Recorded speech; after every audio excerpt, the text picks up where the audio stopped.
Okay, before we get to a couple of games in the Pac-12 and the SEC for Saturday, let's tell you what we have going on. First of all, Jim Feist is 3-1 with college football games of the month, and he's 1-0 with games of the year. That was his first one last Saturday. It was his Avenger game of the year, a revenge situation for Memphis. They were a 12-point favorite against Middle Tennessee State. Had no problem covering 36-17.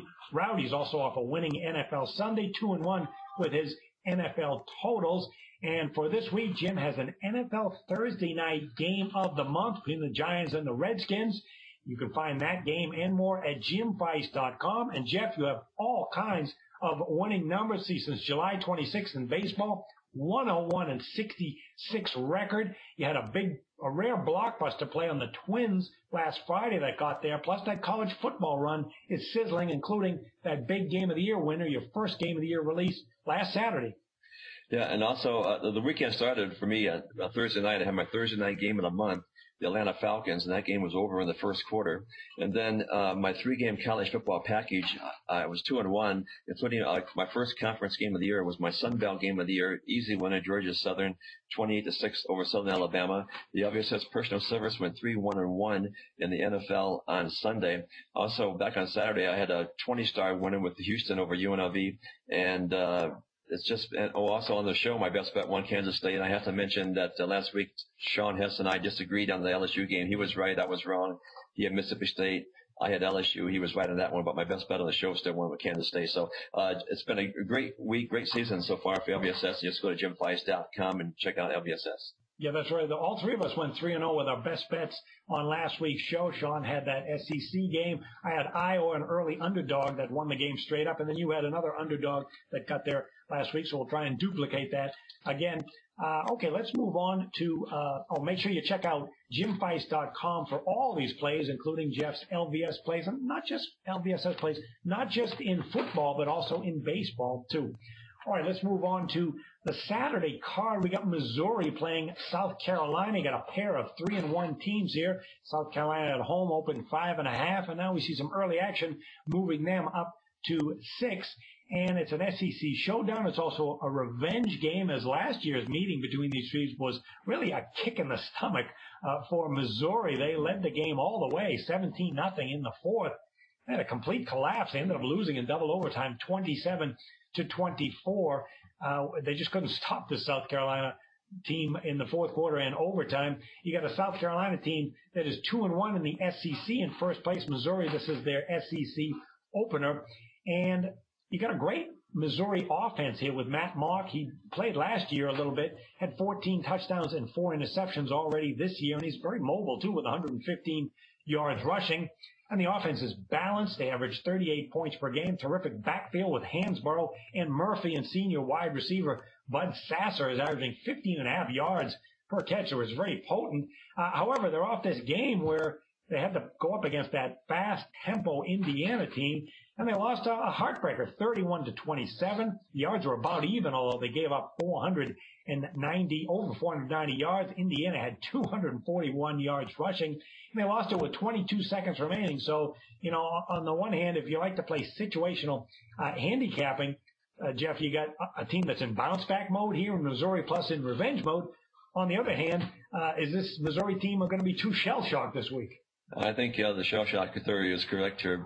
But both teams were in look-ahead situations last week. South Carolina survived after a slow start against Vandy, but Missouri wasn't so lucky, losing to Indiana as a double-digit favorite. It was the first time since 1979 that a nationally ranked Missouri team lost at home to an unranked team. So it's going to be hard to bounce back from that one, especially with such a young team here.